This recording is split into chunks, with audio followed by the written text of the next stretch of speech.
பூமியின் முறைமையை பார்க்கிற எந்த பொண்ணுமே கெட்டு போவான். பூமியின் முறைமையை பார்க்கிற எந்த பையனும் கெட்டு போவான். அதனாலதான் சபைக்குள்ள நாம ஆவிக்குரிய முறைமையை சொல்லிக் கொடுக்கிறோம். இந்த ஆவிக்குரிய முறைமையை நீ சொல்லிக் கொடுக்கும் போது பூமியின் முறைமைக்கும் ஆவிக்குரிய முறைமைக்கும் ரெண்டுமே எக்ஸ்ட்ரீம்லி ஆப்போசிட்.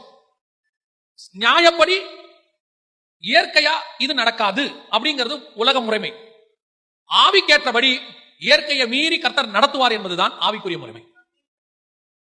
வனாந்தரத்துல சாப்பாடு கிடைக்காது என்பது பூமியின் முறைமை. வானத்திலிருந்து மன்னா வரும் என்பது ஆவிக்குரிய முறைமை. செங்கடல் வந்துருச்சுன்னா அதுல சாகணும் என்பது பூமியின் முறைமை. அதுக்கு நடுவுல உயிரோட நடத்துவார் என்பது ஆவிக்குரிய முறைமை. ஒருத்தன் செத்துட்டானா புதைக்கணும் என்பது பூமியின் முறைமை.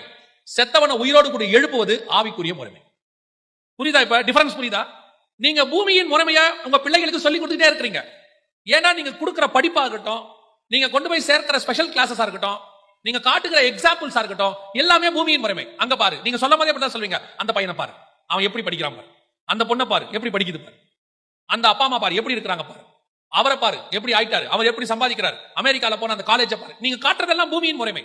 அப்ப உங்க பிள்ளைகளும் மைண்ட்ல எல்லாம் ஏத்துறாங்க, பூமியின் முறைமையை ஏத்துக்கிறாங்க. பூமியின் முறைமையை பிள்ளைக்கு சொல்லிக் கொடுக்காதீங்க. அது ஒரு நாளும் உங்கள் பிள்ளைக்கு யூஸ்ஃபுல்லாக இருக்காது. ஏதோ ஒரு இடத்துல உங்க பிள்ளையை விழ பண்ணும். பிள்ளைகளுக்கு ஆவிக்குரிய முறைமையை சொல்லிக் கொடுங்க.